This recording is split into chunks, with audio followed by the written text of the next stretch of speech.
Berbagai strategi dilakukan pemerintah dengan mengacu pada balance approach atau kebijakan berimbang melalui pencegahan, pemberantasan penyalahgunaan, dan peredaran gelap narkoba.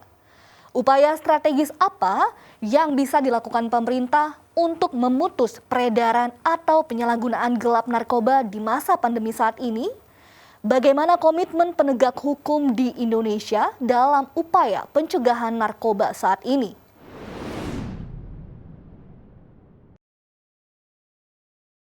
Yang paling mencolok, ya kan, yang paling mencolok ya, penyalahgunanya, ya kan, mestinya direhabilitasi, ini di penjara. Artinya komitmennya tidak sesuai dengan tujuan dibuatnya undang-undang narkotika, menyimpang jauh.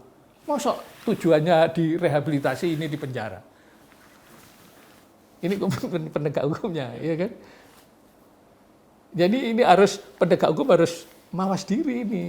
Jangan sampai tugas penegakan hukum ini yang kelihatannya benar, ya kan? Tapi itu menimbulkan efek merugikan negara dan merugikan masyarakat. Karena kalau masyarakat itu tidak sembuh, dia akan mengusir narkotika terus, tidak ada gunanya penegakan hukum itu, gitu loh. Ini undang-undang narkotika memang mengatur penyalahguna dijamin rehabilitasi. Kemudian pengedarnya, ya kan, dikenakan sebagai kejahatan transnational crime, ya kan, yang harus dihukum, kemudian dituntut dengan tindak pidana pencucian uang dan diputus jaringan bisnis narkotikanya. Nah, itu memang berbeda. Nah, permasalahannya ini disamakan.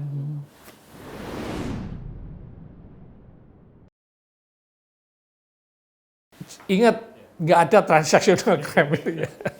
Ya, jadi penyalahguna itu ya ini pikirannya dianggap kejahatan ringan, gitu loh. Jadi masih bisa di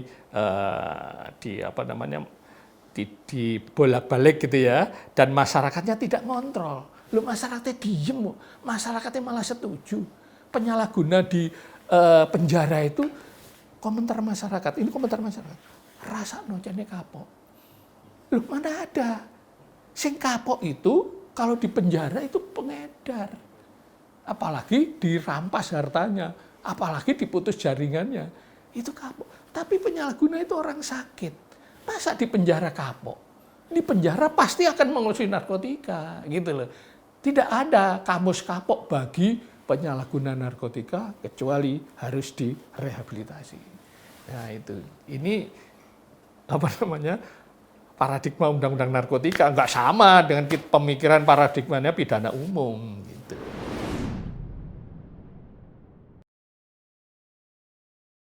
Nggak ada kendala, sebenarnya di eksekusi nggak ada kendala, cuman negara ini menjadi kedodoran dalam berdiplomasi, iya kan? Kedodoran diplomasinya diketaki sama negara lain, karena negara lain tidak menghukum mati terhadap perkara narkotika. Meskipun ini yurisdiksi kewenangan mutlak, ya kan? Ini kewenangan bangsa Indonesia, tapi perkara narkotika seluruh dunia itu mestinya tidak dihukum mati. Karena konvensinya hanya dihukum badan.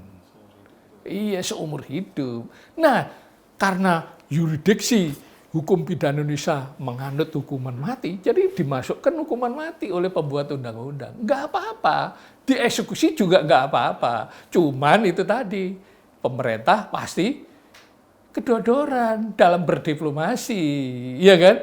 Diketakin ini, dituntut terus sama negara lain, gitu loh. Ya, negara lain tidak pernah menghukum mati ke perkara narkotika. Nah, itu permasalahannya gitu. Jadi konvensinya itu ya kan, hukuman bagi pengedar itu hukuman badan, ya kan? Tapi karena ya kan undang-undang pidana Indonesia itu di dalamnya itu ada hukuman mati, maka dimasukkan itu oleh hukuman mati oleh pembuat undang-undangnya. Nah, hakim menghukum hukuman mati nggak apa-apa, ya kan?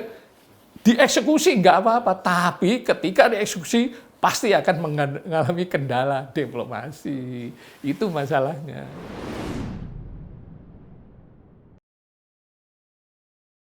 Ya, pertama ya harus seluruh bangsa ini harus tugasi untuk mencegah, ya kan? Karena semua masyarakat itu aparat dan masyarakat itu diberi kewajiban untuk melakukan P4GN, artinya pencegahan dan pemberantasan. Ikut membantu lah. Memang ini masalah sulit ini masalah narkotika itu, ya kan? Di bawah koordinasi aparat, khususnya BNN. Ini harus dilakukan, baik pendidikannya, ya kan? Pendidikan tentang narkotika, bahayanya, bagaimana kalau menggunakan, kemudian dampak-dampaknya itu harus dipelajari, harus masyarakat sampai. Tapi yang paling penting, yang saya omongkan tadi ya, yang paling penting jangan sampai mereka dibujuk, dirayu, diperdaya. Ini harus dimasukkan, ini harus pendidikan khusus. Ya, tidak seperti mencegah kejahatan yang lain. Ya, itu juga Undang-Undang Narkotika sudah mensyaratkan itu masuk kurikulum pendidikan. Tapi sampai sekarang kan nggak masuk. Dianggap sepele masalah narkotika karena memang peredaran gelap, nggak kelihatan. Ya kan, peredaran gelap itu peredaran narkotika gelap. Anda pasti nggak tahu di dalam ruangan ini ada peredaran gelap narkotika, nggak tahu karena sebaliknya di kota di Jakarta itu Anda jalan-jalan nyari pedagang narkotika pasti enggak, karena pedagang gelap mereka, gitu ya. Tidak bisa dideteksi dengan instrumen negara. Termasuk mereka kalau menyelundup ke Indonesia, emang bisa diawasi? Enggak bisa, masuk aja ke Indonesia, iya kan? Nah, itu. Jadi enggak akan ada alat untuk mendeteksi narkotika bisa masuk ke Indonesia.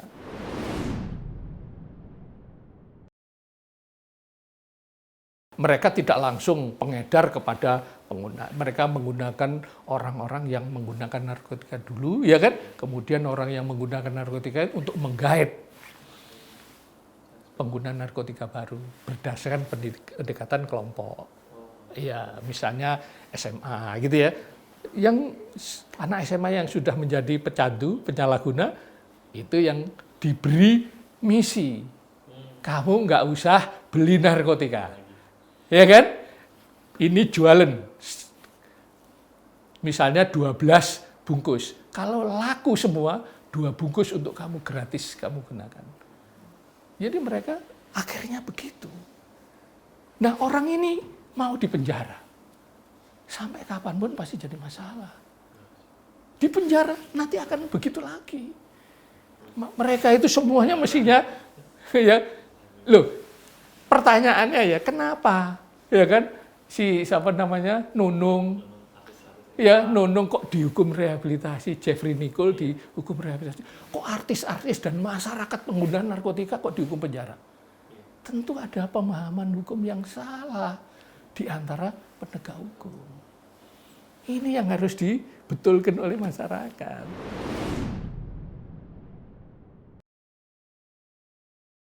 Ya, demand reduction itu adalah, ya kan, pengguna narkotika, ya kan, bisa perorangan, penyalahguna tadi, itu harus direhabilitasi, ya kan. Kalau kawasan itu tidak bisa, ya kan, tidak bisa direduksi. Kawasan itu ya harus dibina terus, orang-orang yang jualan disembuhkan, ya kan, kemudian pengedarnya ditangkapi. Tapi kalau sudah kawasan seperti Kampung Ambon, ya kan, apa berani aparatnya nangkep di sana? Saya pernah jadi kepala BNN, saya pernah jadi kabar reskrim. Berani nangkep kalau membawa pasukan paling tidak 1 kompi. Iya, kalau tidak mereka dapat perlawanan. Nah, ini yang harus difahami. Jadi penegakan hukum, ya kan, harus benar-benar sesuai dengan aturan. Penyalahgunanya direhabilitasi dulu. Saya belajar dari pengalaman My Pha Luang Foundation di Thailand. Di sana dulu lebih rawan daripada di Indonesia. Ya, di Thailand itu. Tapi mereka merehabilitasi penyalahgunanya narkotika lebih dulu dan masyarakatnya bergerak. Bukan aparat dulu ya, bukan aparat. My Pha Luang Foundation itu adalah masyarakat. Ya, lembaga ya semacam yayasan gitu ya, yang menangani masalah narkotika. Dia yang merehabilitasi, dia yang ngambil penyalahguna. Lama-lama daerah itu tidak ada pembelinya. Bisnis narkoba bangkrut, pindah, tidak sasar ke lokasi itu. Di Indonesia sama. Kampung Ambon itu, ya kan, jangan dioperasi, nggak bisa kasih duit. Sejak dulu dioperasi, berapa kali operasi? Zaman saya aja 2 kali digerebek. Zaman sebelumnya kemarin nggak bisa hilang. Kenapa? Yang paling penting, ya kan, penyalahgunanya direhabilitasi. Direhabilitasi. Maka peredaran narkotikanya akan bangkrut.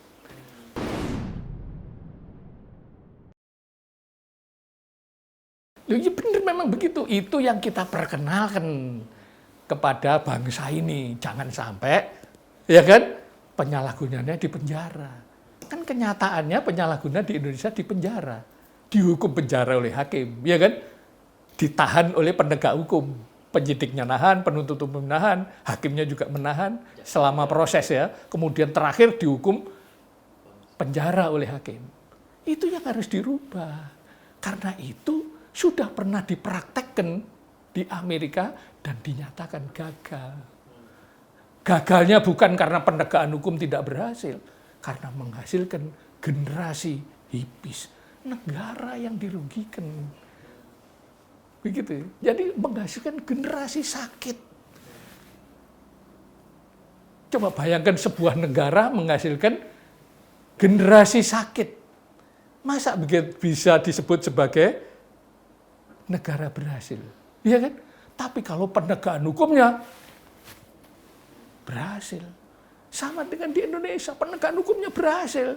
Coba lihat lapas, penuh. Bisa dikatakan gagal, nggak mau. Saya sebagai penegak hukum nggak mau dikatakan gagal. Iya kan? Tapi ada cara lain. Jangan dihukum penjara, dihukum rehabilitasi.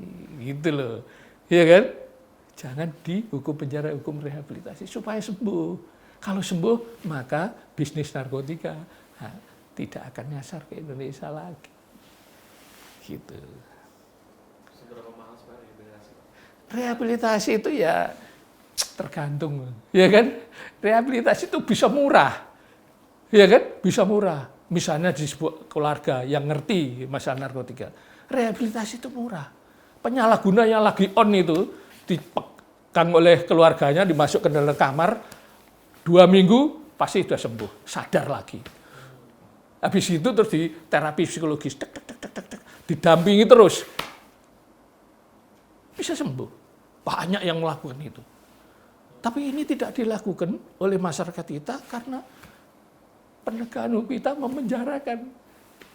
Takut akhirnya masyarakat untuk merehabilitasi. Penyalahguna tidak dianggap sebagai orang sakit, tapi dianggap sebagai kriminal yang harus dipenjara. Coba, iya ini pemahaman itu ada di kepalanya orang Indonesia. Itu masalahnya. Iya, penegak hukum juga, cek kapok, iya kan?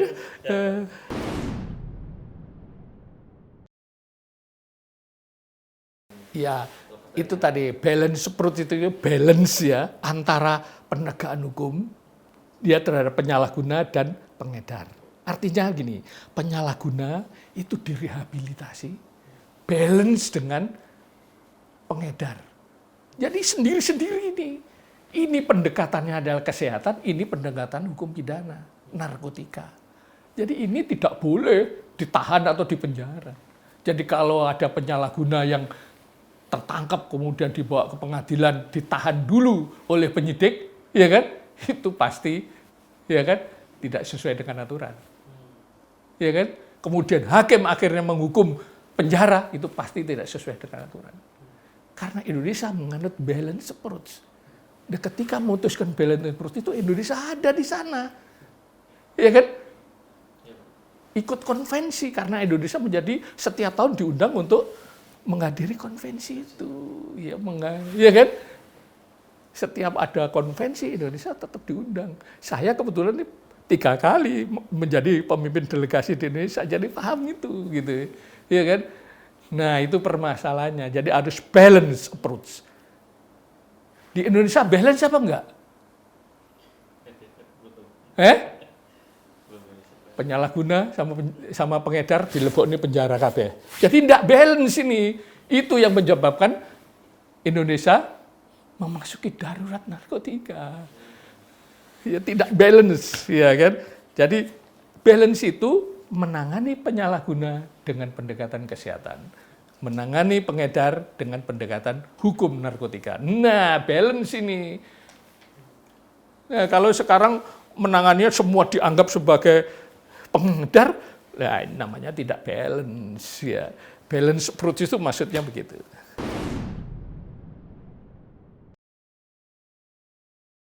Ya, saya menyampaikan ya bahwa di masa pandemi itu tidak ada pengaruhnya dalam peredaran gelap narkotika ya. Karena peredaran narkotika tergantung pada demand-nya. Tidak tergantung pada suasana ini COVID atau tidak. Karena apa? Karena kalau dia tidak menggunakan narkotika, penyalahguna itu bisa sakit, ya kan? Sakit ketergantungan narkotika ditandai dengan nervous segala macam, beringas dan lain sebagainya. Itu namanya sakau. Ya kan? Oleh karena itu saya berpesan ya kan kepada pemerintah ya kan untuk merubah paradigma dalam menangani narkotika. Tidak menggunakan pendekatan hukum pidana dengan memenjarakan saja, tapi menggunakan balance approach. Ya kan? Penyalahgunanya ya kan ditangkapi boleh, ya, tapi ditempatkan di lembaga rehabilitasi agar sembuh, dan dihukumnya juga dihukum rehabilitasi. Pengedarnya dihukum penjara boleh, diberatkan tidak pidana pencucian juga boleh, diputus jarungannya boleh. Ini balance. Nah itu pesan saya, mudah-mudahan ini terlaksana karena itu merupakan tugas saya ya waktu jadi kepala BNN yang belum terlaksana. Yang belum bisa dilaksanakan karena pengendala sistem. Ya kan? Nah, gitu. Penyalahgunaan dan peredaran narkoba selama masa pandemi COVID-19 di Indonesia telah menjadi masalah serius dan memprihatinkan. Narkoba sudah menjadi ancaman nyata yang membutuhkan penanganan serius dan mendesak. Tantangan kian berat manakala masih banyak mitos dan informasi keliru tentang narkoba. Ditambah lagi kondisi wilayah Indonesia yang berpotensi menjadi sasaran daya tarik para pengedar narkoba. Setiap hari sekitar 40 sampai dengan 50 orang Indonesia meninggal akibat mengkonsumsi narkotika. Para pecandu narkoba menghabiskan uang sekitar 72 triliun rupiah per tahun. Berkaca dari kondisi tersebut, upaya promotif pemberantasan penyalahgunaan dan peredaran narkoba di Indonesia perlu semakin digalakan. Seperti mengurangi produksi narkoba dengan menumpas industri ilegal narkoba, memutus distribusi peredaran narkoba di masyarakat, dan penyitaan aset dari para bandar atau pelaku kejahatan penyalahgunaan narkoba dalam rangka memiskinkan bandar narkoba. Dan yang terakhir, diperlukan upaya demand reduction yang meliputi pemulihan kawasan rawan peredaran dan penyalahgunaan narkotika, penguatan kemampuan rehabilitasi, dan penguatan bersama masyarakat dalam memberantas peredaran narkoba.